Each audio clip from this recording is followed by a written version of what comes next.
Good afternoon and welcome to the virtual town hall for January 22nd. Thank you for joining us today. This afternoon, our agenda will include updates on COVID-19 and the vaccine, staffing, and a few HR updates. We will be monitoring the chat box for your questions, and we'll do our best to answer them toward the end of the town hall. We focus today on our core value of inclusion.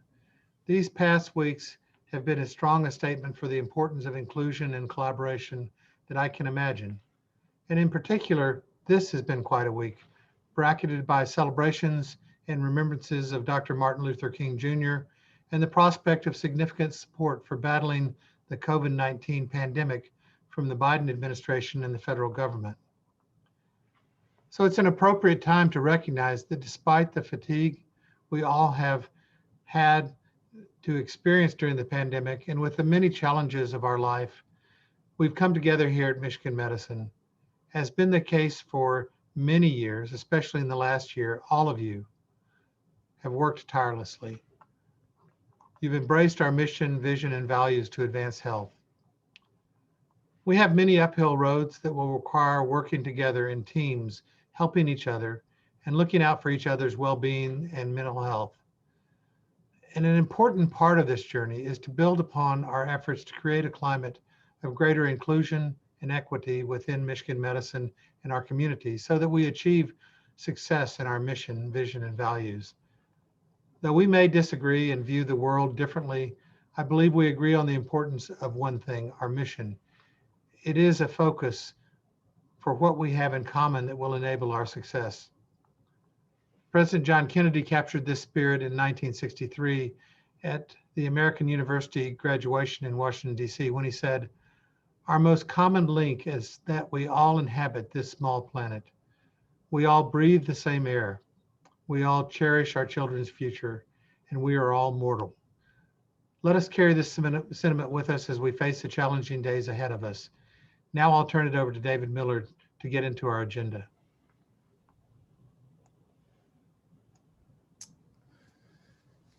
Thank you, Marshall. Dr. Runge mentioned our core value of inclusion. And as I begin the presentation today, I also want to recognize and thank the entire Michigan Medicine community for demonstrating our additional core values of caring, integrity, innovation, and teamwork as we work together to address two of our most immediate priorities of continuing our efforts to balance the care for patients with COVID and patients with other conditions, and to implement our vaccination process to help us continue to move past the pandemic. I'll start today with an update on our care delivery for patients with COVID-19 and patients with other conditions, and talk a little bit as well about the new variant that's been identified recently, including in Washtenaw County, and then we'll transition to an update on our vaccination program. So as I've mentioned frequently in the town halls, we've maintained guiding principles throughout the pandemic that help us with decision-making in the setting of uncertainty and all of the events of the pandemic. Our patient and employee safety are paramount. We continue to maintain access for COVID patients, including surge capacity as needed. We're also maintaining access for non-COVID patients while preserving a commitment to citizens of the state and minimizing the impact of the pandemic on our teams to the greatest extent possible. If I could have the next slide, please. The good news is that statewide hospitalizations for patients with COVID have been decreasing over the last several weeks. This figure illustrates that most recent data from the state of Michigan have identified approximately 1,900 hospitalizations, a 12% decrease from last week and 52% decrease from a December 1st peak. This is good news. Can I have the next slide, please? We've seen this slide previously as well, reflecting our approach to maintaining the balance of COVID and non-COVID care. And our ICU census as of this morning was 11 patients, allowing us to work in this blue zone where our efforts to balance COVID and non-COVID care include continuing to use additional ICU capacity for that surge capacity, maintaining moderate care access, managing our census through a principled approach to transfers, and continuing some modifications of our scheduled activity. And I'll touch on each of those points in just a bit of detail as it helps us look forward, discuss with our teams and our patients how we're continuing to maintain this balance. Can I have the next slide, please? This slide shows some data over the weeks between the first week of November and the second week of January, and highlights a couple points around how we've been maintaining this balance. First, the overall census in University Hospital and CVC, shown in the top left, highlights the rise in the number of patients in the hospital with COVID, shown in orange, and a subsequent, could I have the next slide, please? Thank you. And a subsequent decline to an average census of 60 during the week of January 10th.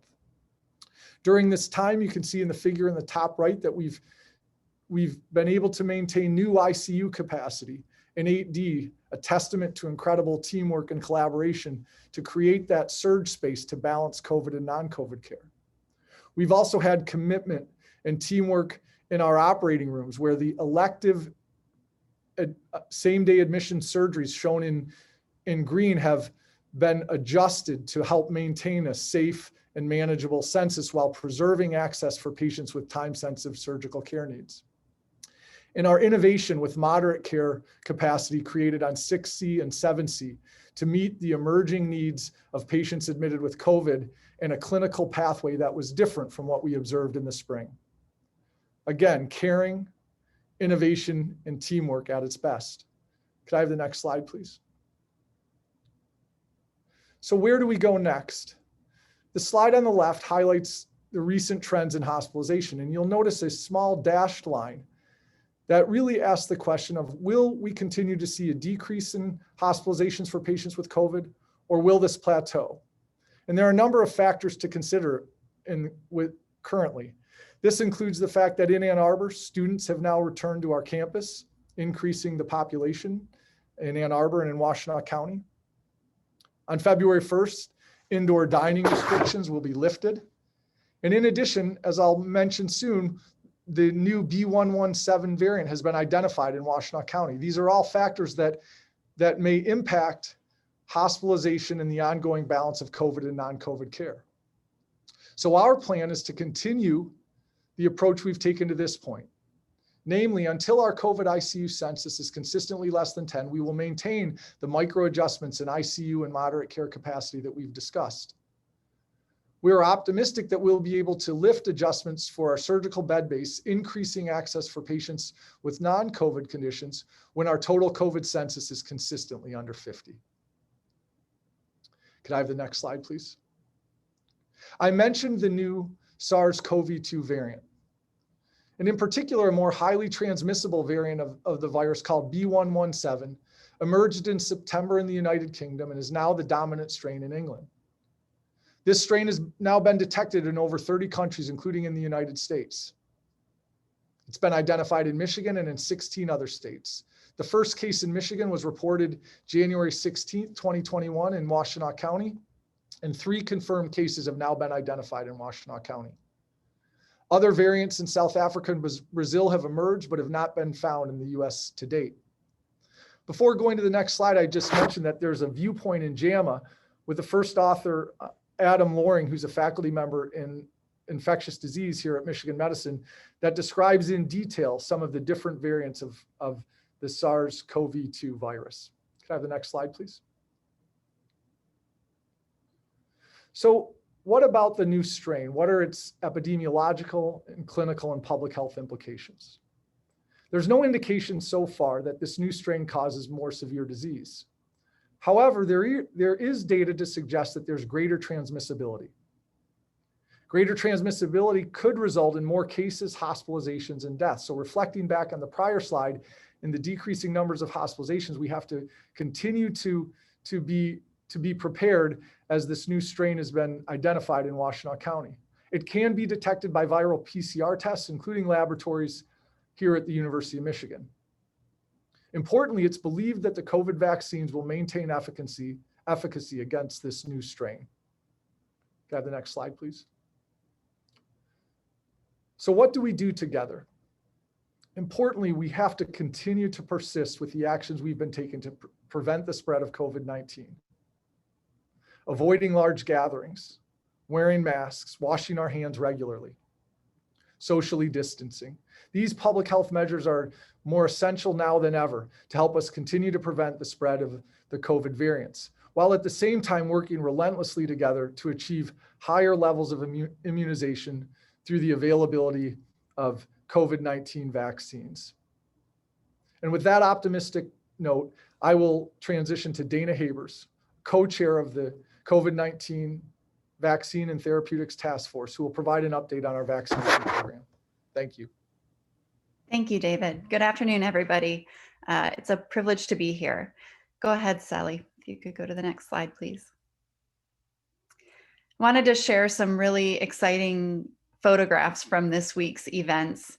You see some of our patients have begun vaccinating over at the stadium. A lot of this work is happening. We would like it to go faster, but on the foundation of 4 primary guiding principles. We are really committed to vaccinating as many people as quickly and safely as possible. Thus far, we've had some constraints in our supply of vaccine, but we continue to work across the state and in alignment with the state to improve the supply chain and work towards vaccinating more. We also are diligent in every discussion about protecting the populations that are at highest risk. We are intentional about reaching out to our underserved and want to make sure that they get the vaccine too. In this current state, and you can go to the next slide, we are serving now phases 1A and 1B. To date, actually, the slides were due before I had the latest data this morning. We have vaccinated 31,905 doses delivered, 7,418 of which were second doses, and we continue to climb. We are also continuing to ask for Blue Q completion for our internal recipients. So patients are not completing Blue Q, they're receiving invitations through portal or by outbound phone or letter. But within the organization, our workforce across both Michigan Medicine and U of M, all 3 campuses, we still really are working towards a completion of Blue Q to give us a sense of what remains in our population to serve. So as of yesterday, we have a community of about 130,000 individuals, and we've heard back from 73,000 of you, most of whom have said, yes, I would like to receive the vaccine. So we'll continue to work towards each phase. Next slide, please. It's a quick graphic to show where we're at. If you recall, phase 1A started off as the priority tier 1 frontline essential healthcare workers in some of the highest risk areas of the health system, and expanded to include others who were critical infrastructure to keeping health systems functioning to provide the care that David just described. We are now, as of Monday, serving phase 1B, and this is our entree into patient-facing vaccinations, which is a very exciting milestone to cross. 1B also includes frontline essential workers outside of the healthcare industry. So our police officers, our security personnel across campus and the health system who have not already been vaccinated as part of 1A, our childcare workers for the U of M childcare centers, our employees who are providing critical services like environmental services, custodial services, transportation, some of our food service workers who were not already vaccinated earlier. So this really allows us to continue to function as a critical entity and in parallel to now serving our patients age 65 and older. Most of these categories, it's probably easier to think of the definition of a frontline essential worker. Those terms are not familiar to all of us, but it's basically if you're in your role and unable to social distance. So I have this little 6 feet apart graphic. If by nature of your role, you're a childcare provider, that's not possible in your line of work.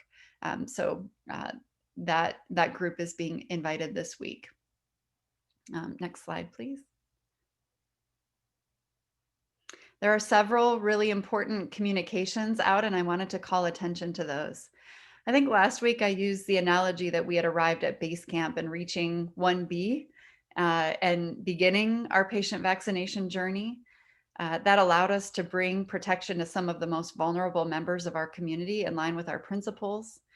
I want to go back to that for a second. It's a tradition at the top of Mount Everest to leave something behind for the climbers, a small token indicating their successful climb to the famous peak. Each one of those tokens has a little bit different backstory. I've heard there are small flags with little handwritten names of the climbers on it, used oxygen canisters, spare gloves, other apparel that perhaps was essential to the climber on their journey. Each marker indicates the pinnacle of human achievement, the fulfilled promise of the best the human race can offer. The tokens also represent something else, and I've thought about this a lot this week. It is humankind's ability to conquer the harsh reality of nature. Want to tell you, we will beat COVID. While I know there are many members of our community who continue to struggle with fear and uncertainty, worry for the lives of their loved ones, and growing frustration with the pace and where we are in this pandemic a year later, I want to reiterate my own and speak on behalf of the hundreds of incredibly talented professionals on our task force and beyond who are deeply personally and professionally committed to bringing all they can to the table to vaccinate all of you as quickly and safely as possible, and your family members too. So while we catch our breath and look back to celebrate those 31,905 doses administered so far, with 7,418 who now enjoy, after their second dose, the peace and protection of a vaccine that is unprecedented in being greater than 95% effective. I also acknowledge the continued battle with COVID and pain and loss it is inflicting. And for those of you who are waiting your turn, I want to assure you, lift you up, and let you know we will get this vaccine to you too. We will not stop until we're at the summit together, leaving our token. We have a few additional operational highlights to include. We are working on our first outreach vaccination effort, so we'll be in Flint on February 5th and 9th, and there are many communications forthcoming. This will improve access for our phase 1A and 1B eligible vaccinees in that region who have thus far had to commute to Ann Arbor to get their vaccine. We're also planning on building additional capacity off the Hill. Our Ford and Danto locations were stood up with that phase 1A healthcare workforce in mind.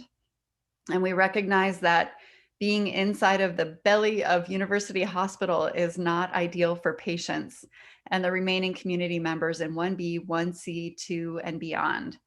So we are working towards launching a second off the hill mass vaccination site at North Campus with easy parking, public transportation access points, space for social distancing, and the safe delivery of the vaccine and convenience in mind. We also continue making operational improvements in our existing sites. We are learning how to best meet the needs of our patients who are coming through now and listening to what is working and what isn't, and are committed to continued adaptations to make those sites more user-friendly, accessible, and comfortable for everyone who comes through. Next slide, please. After you are vaccinated, I wanted to reinforce and take a moment to do a quick little public service announcement that while the vaccine we are administering is very effective, we still ask and expect you to continue to follow safety practices to keep everybody safe. We need you to keep masking up. We need you to wash your hands often and social distance. As David mentioned before, COVID is still in our community and we're learning more and more about it as these new variants arise, and we want to make sure everybody stays healthy and stays well so we can continue to take care of one another. Next slide. There will be a light at the end of the tunnel. I had to throw in a new analogy. And I think I'm going to hand the baton over now to Nancy May, our Chief Nursing Executive for University of Michigan Health System. Thank you.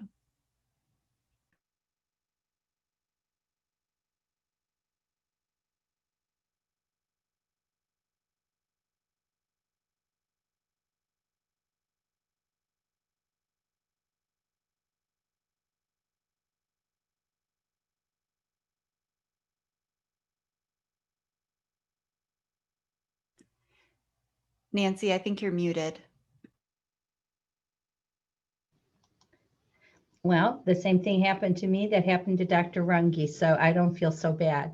But at any rate, I thought I was unmuted, and here we are now going to start this presentation. And what I really want to start with is how in awe I am of all of you, because it takes a village, and people will hear me often say about that village. But this village is coming together, and the teamwork that has taken place through this entire pandemic is one that we should all be very proud of.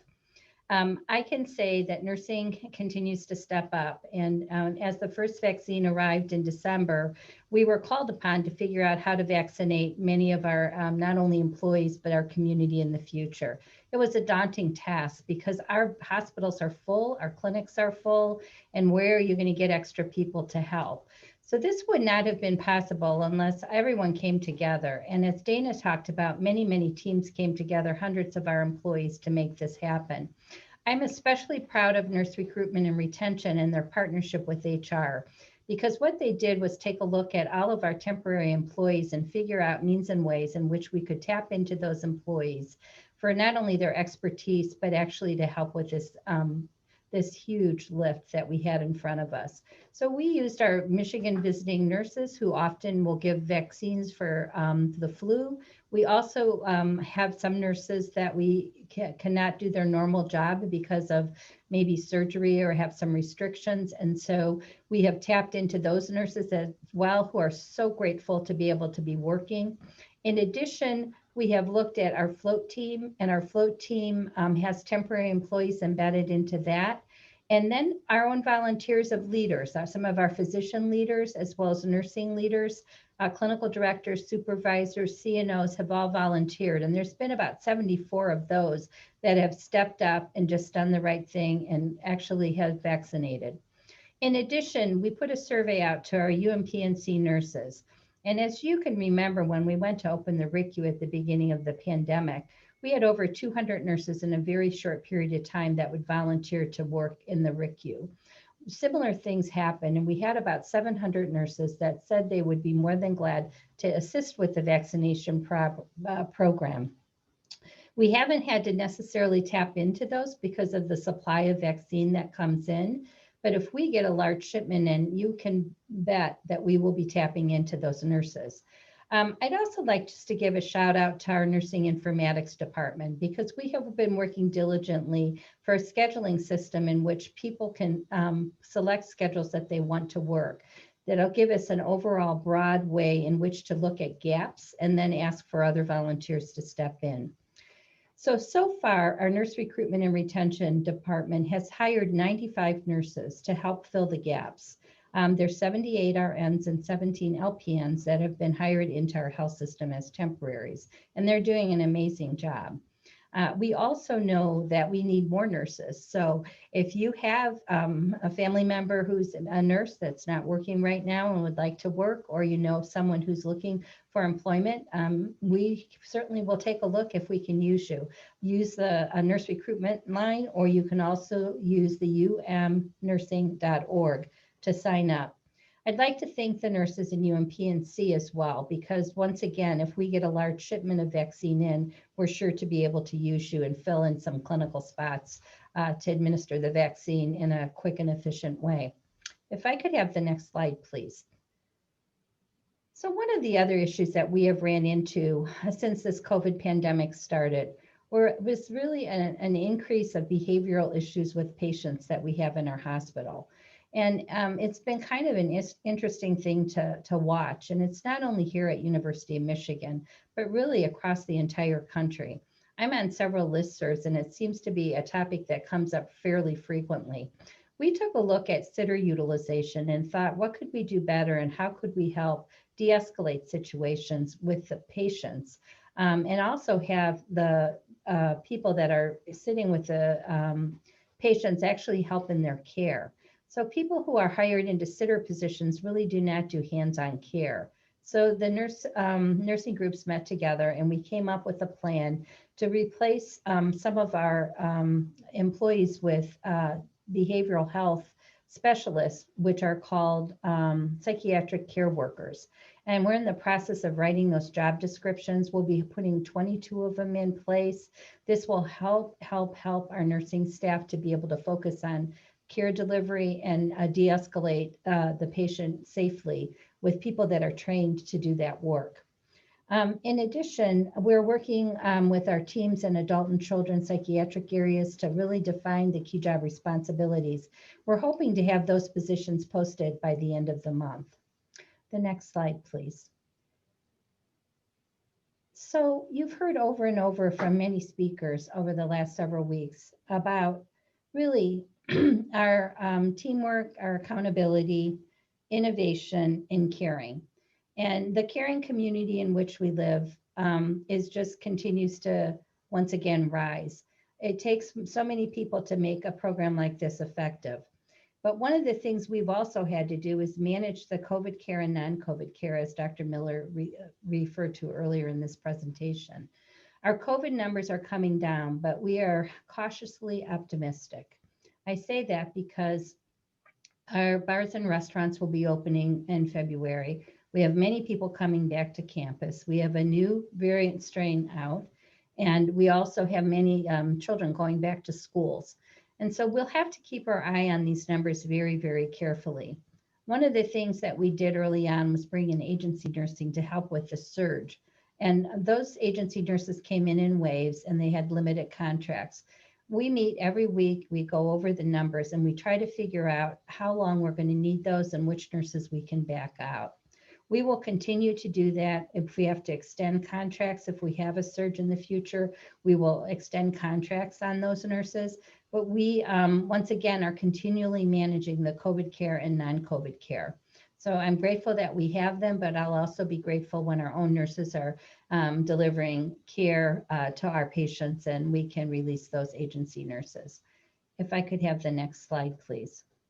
So one thing I hear over and over again, the next slide, please, is how fatigued and weary our care teams are getting. And I oftentimes will just reach out and do a quick environmental scan on our nurses. And I hear over and over, they're tired. They've had a year that no one's ever had. Then we've had many, many things that have happened that we've had no control over. I am always going to tell you, I care about you, and I want you to take care of yourself. And there are resources available for you to do that. We have whole teams now that are using our Office of Counseling and Workplace Resilience to help through the stress and fatigue and the weariness from this pandemic. Don't be afraid to pick up the phone and call them, because they're here for you. And we want you to be as healthy as you can to continue to deliver the great care that you do give. So I next will be introducing Dee Hunt. She is our Chief Human Resource Officer, and she's going to wrap up our program this afternoon. Thank you, Nancy. I appreciate that. Good afternoon, everyone. We'll start with my one slide that I have that I just want to go over a few highlights with you today. With regards to COVID-19, as you heard earlier today, it is still very much with us. It's in our workplace, it's in our homes, it's in our communities.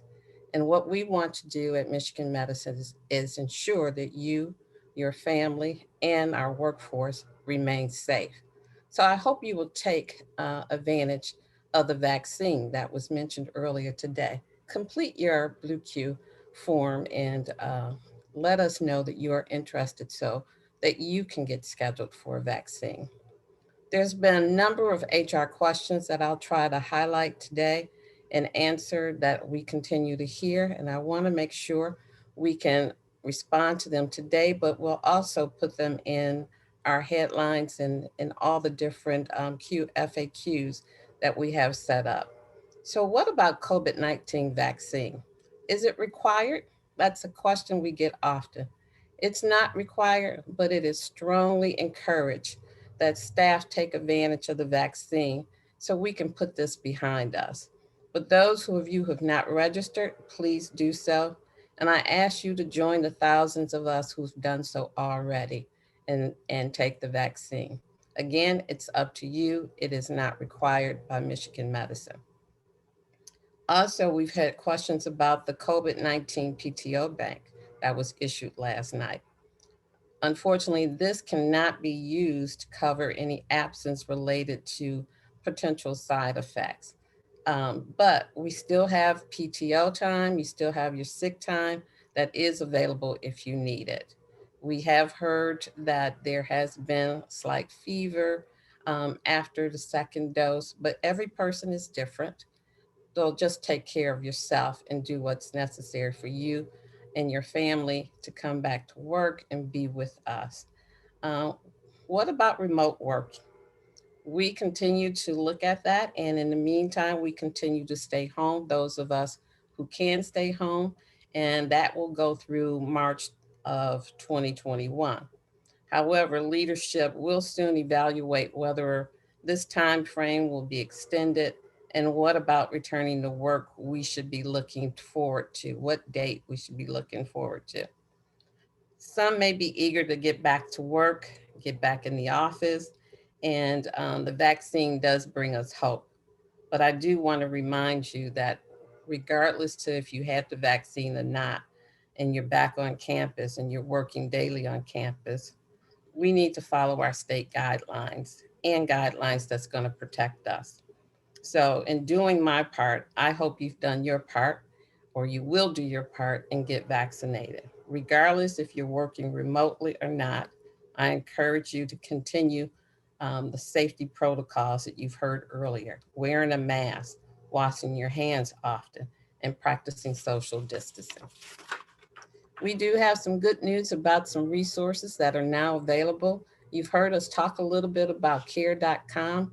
Well, care.com is here today. We finally got a contract with care.com, the university, for university staff and faculties and our learners, the students, to access this network of caregivers for children, including tutors, adults, seniors, pets, and more. So check it out, care.com. The monthly membership fee is covered by the university for employees and learners, and responsibility of the cost of the care will be that of the staff person.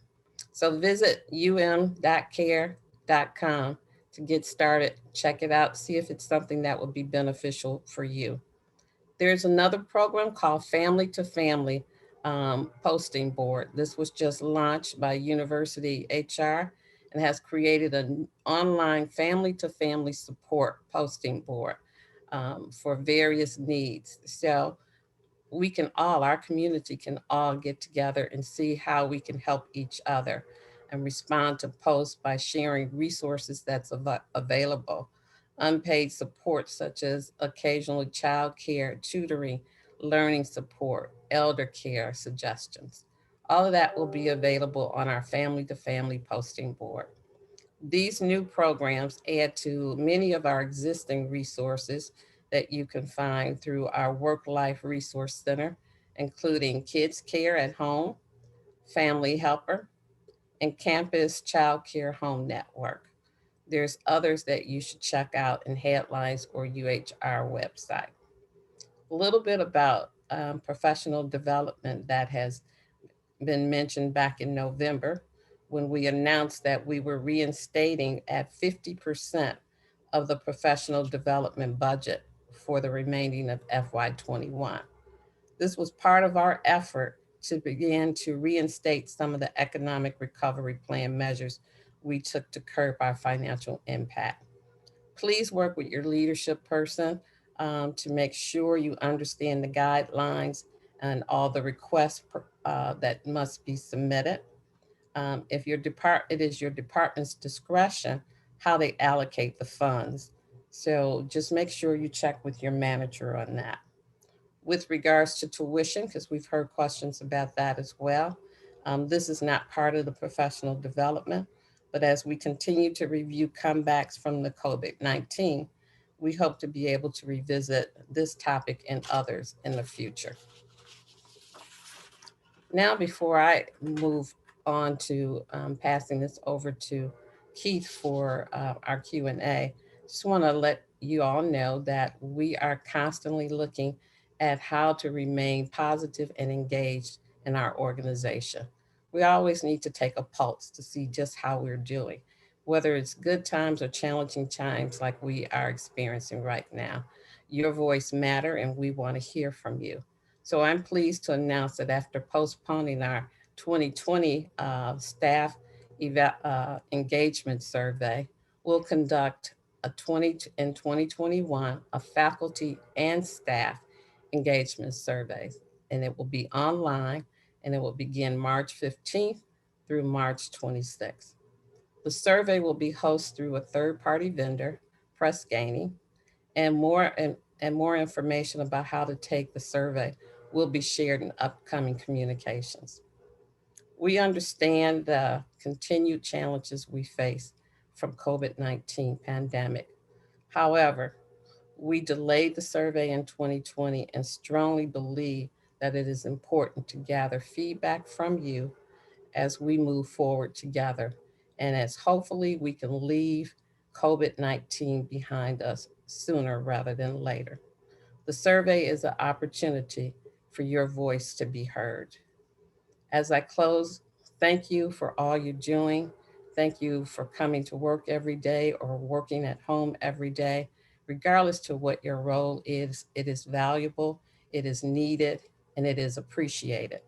So as we continue to think of coming back to work very soon in a place where we can all gather together, please be safe. Always wear your face covering and wash your hands. It's been 10 months of a fight with COVID. Let's continue the good fight and do what we can to stay safe, stay healthy, consider the vaccine if you haven't, seek help if you need it, and always be kind to each other. Now I'll turn this over to Keith Dickey, our Chief Strategy Officer, for our FAQs. Thank you. Thank you, Dee. And thank you all for joining us for this town hall. So this will be the Q&A portion. As always, we've got a lot of questions in the Q&A. We'll do our best to answer as many as we can in the remaining time, and then we will do our best to answer all the others in the ongoing weekly FAQs and communications. And let's see, let's start with Dr. Lorraine Washer, if she is available. Hi, Lorraine. Hi, how are Can you? hear me? Good. One question here. Does routine COVID testing include testing for the new strain? Right, very important question. Almost all of the PCR-based tests for COVID testing will detect the lineage B117. There are a small number of COVID PCR tests that really look only for one gene target that may not detect the variant, but these are not PCR tests that are used commonly, and they're not the tests that we use at Michigan Medicine.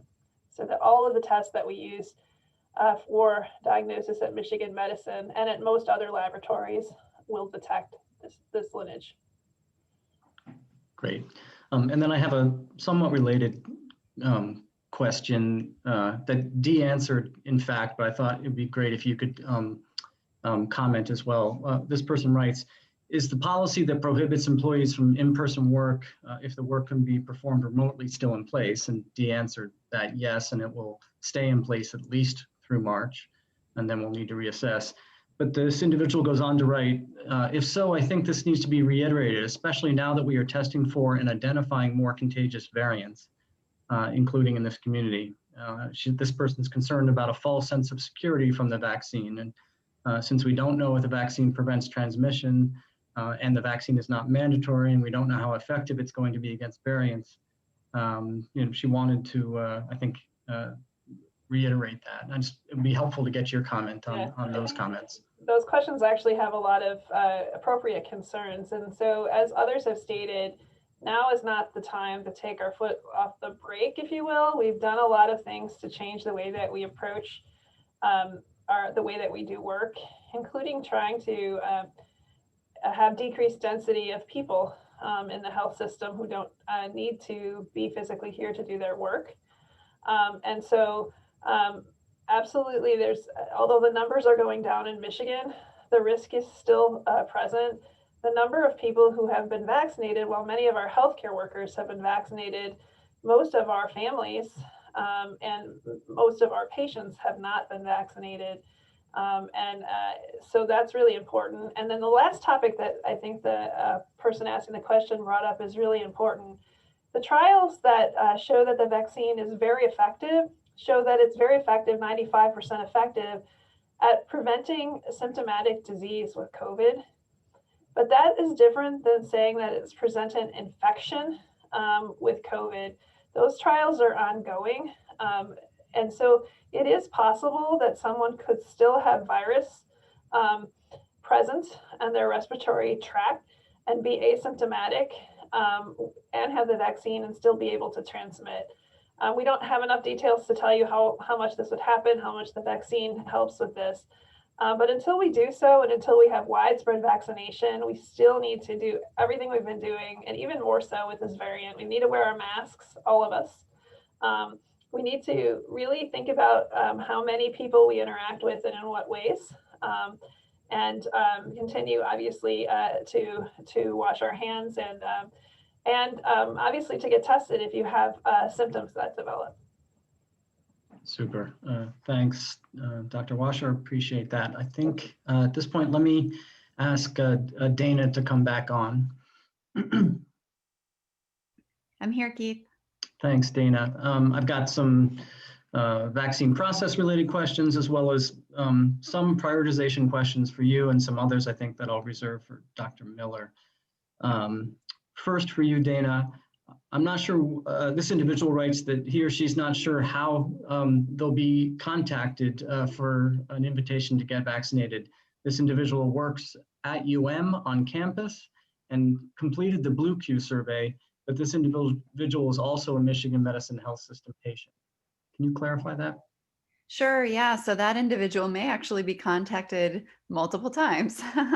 So we have separate processes for our patients. As I mentioned before, if you've completed Blue Q, you are in the queue. And when we are serving the priority phase that you are in based on the data that you submitted in that queue, we will reach out. We have multiple ways of doing that. We are reaching out via the Blue Q email. So you would receive an email from that directly, and it would say to you, it's time for you to schedule. Go ahead and click this link and log in. We also are sending messages to patients through the patient portal. If you're a portal user, you get an email notification both from Blue Q and through the portal.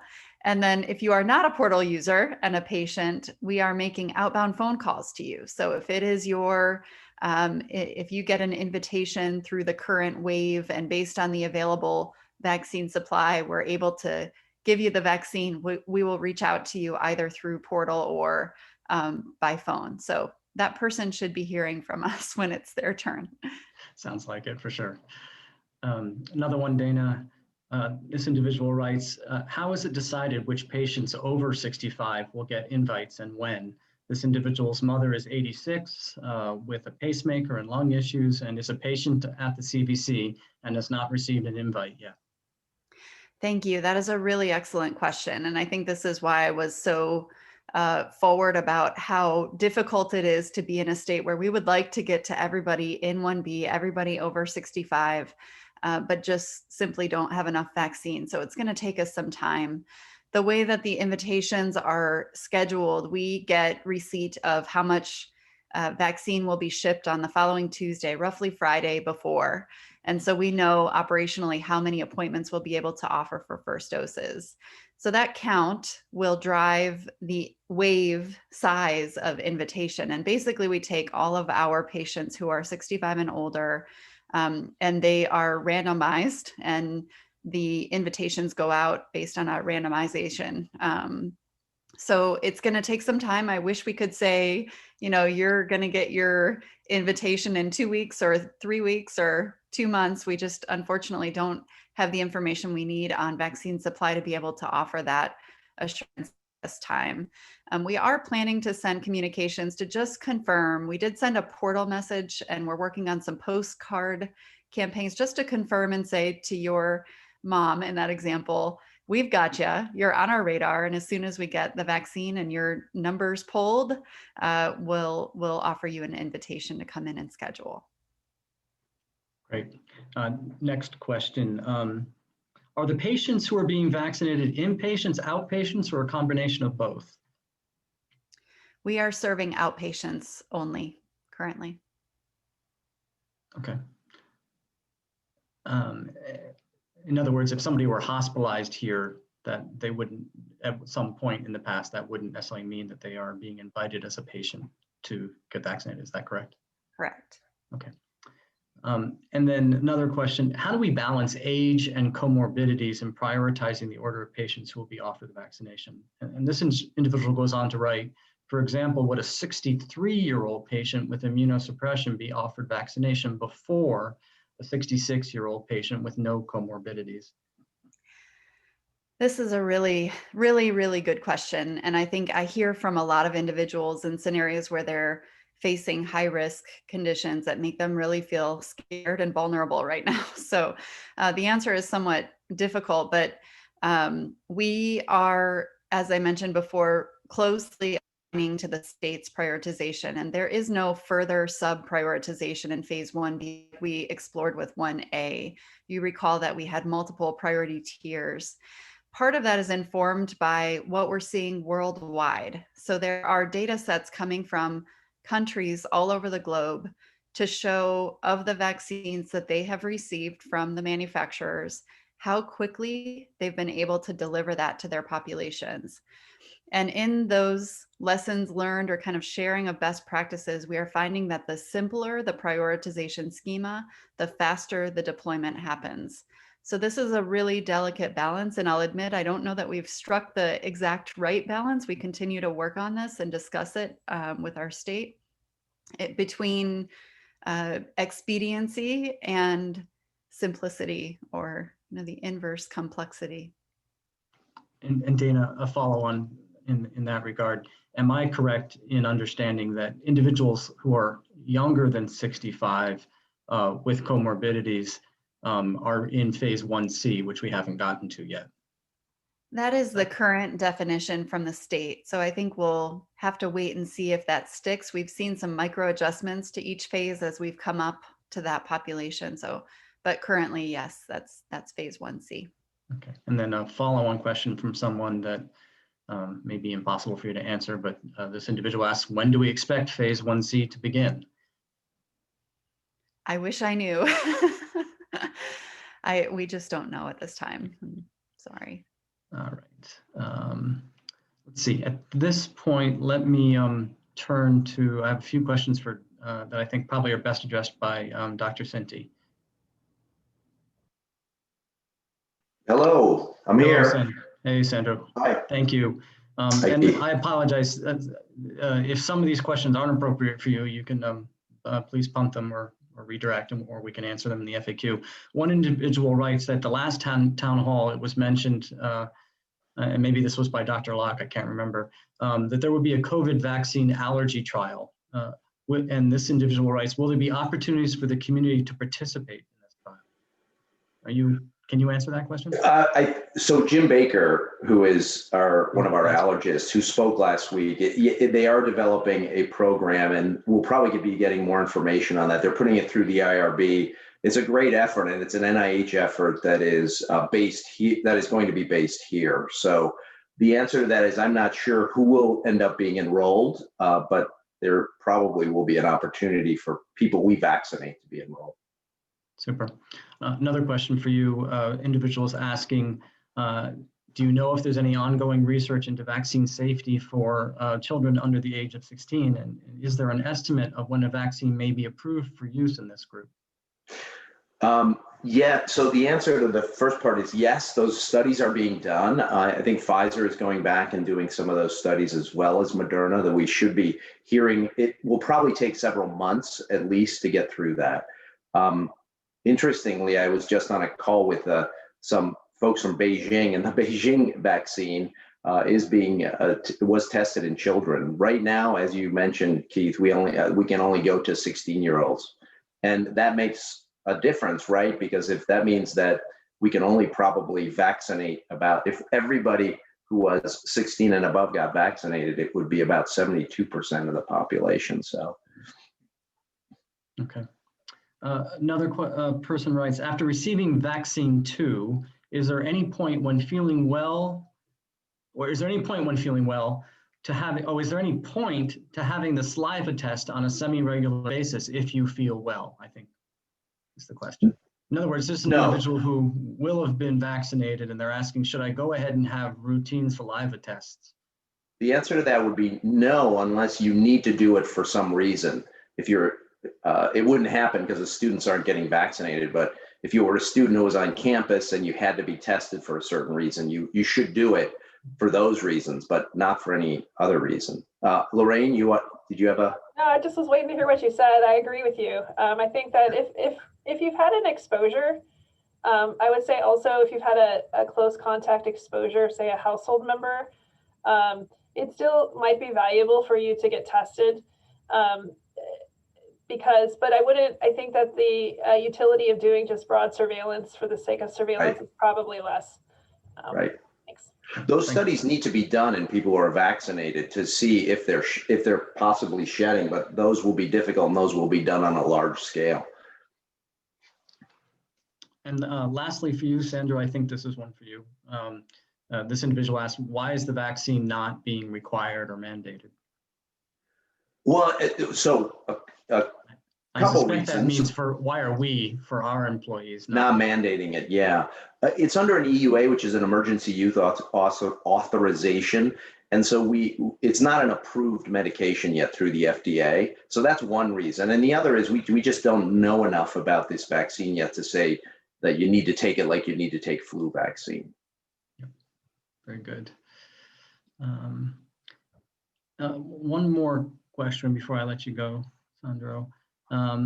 One person writes, how many Michigan medicine healthcare workers in 1A declined the vaccine? And elsewhere, this has been reported as high. If it's low, what efforts are being made to increase this vaccination rate? That's a great question. And the answer is variable, right? It depends on what populations you look at.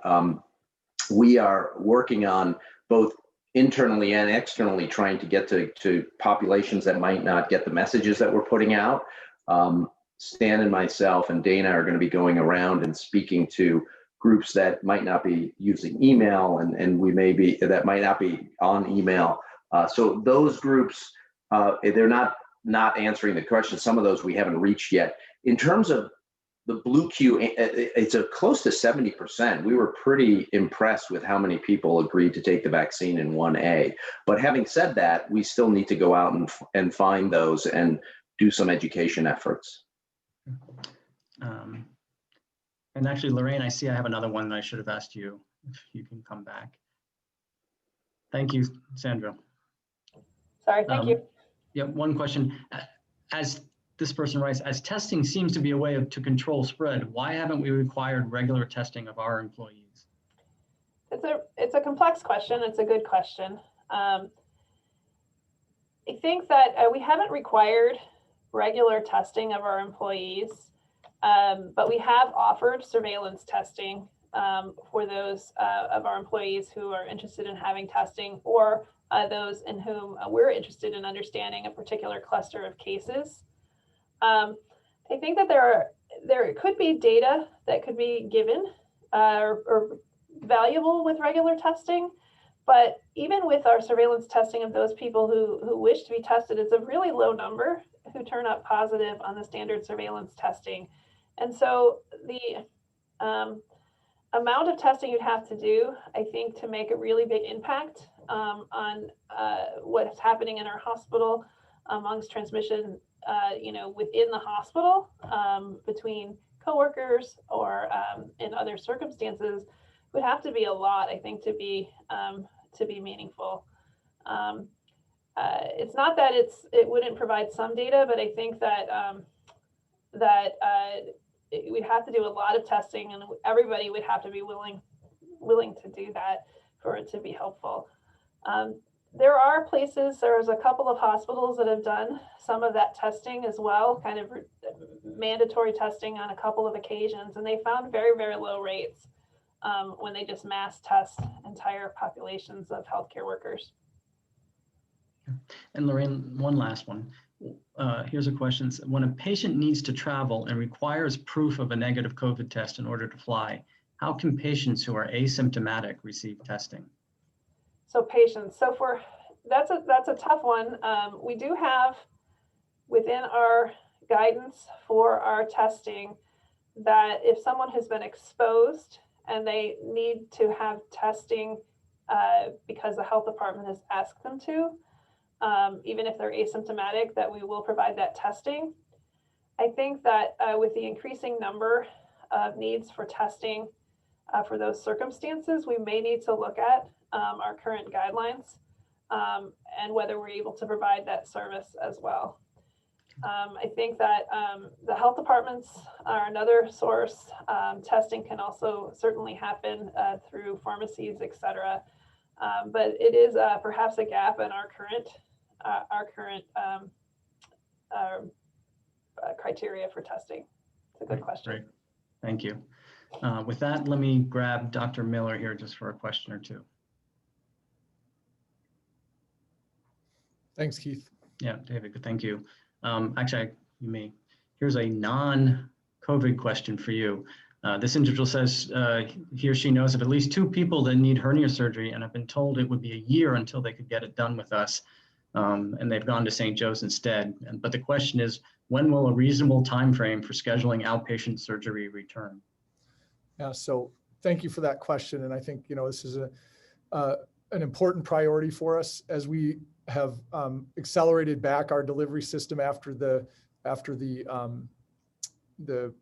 surge last spring. We're committed to minimizing deferral care and maintaining access for ambulatory and inpatient care. And so we should be able to accommodate timely access for that type of surgery, starting now. And our contact center is working to meet the needs of patients as we transition through to changes in virtual care as well. And so we are working tirelessly every day with great teams in our ambulatory care and inpatient operations to ensure that access. So we will look forward to being able to provide that continued balance between COVID and non-COVID care currently.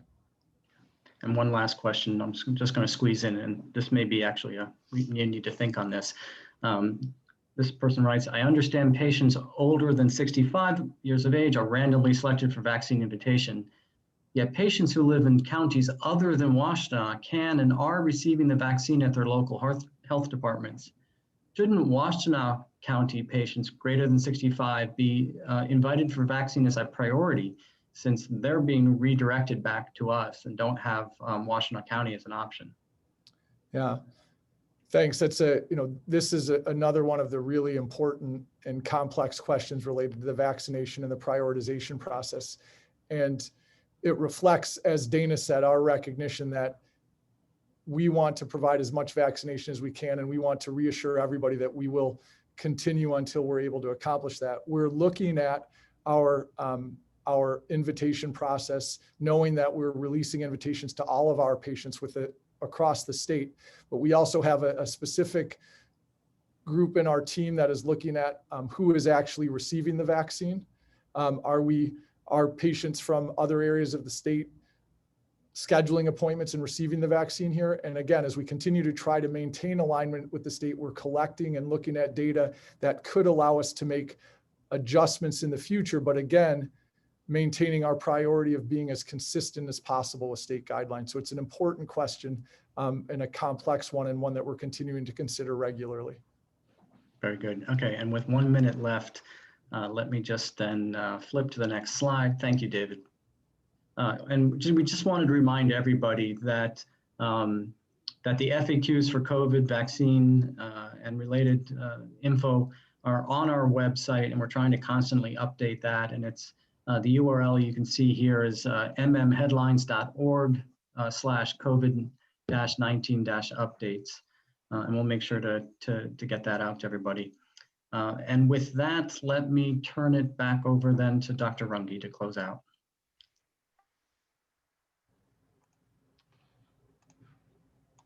Can you hear me? I'm uncertain. If so, I would like to iterate my thanks and appreciation for everyone who's involved, supporting directly or indirectly our vaccination efforts.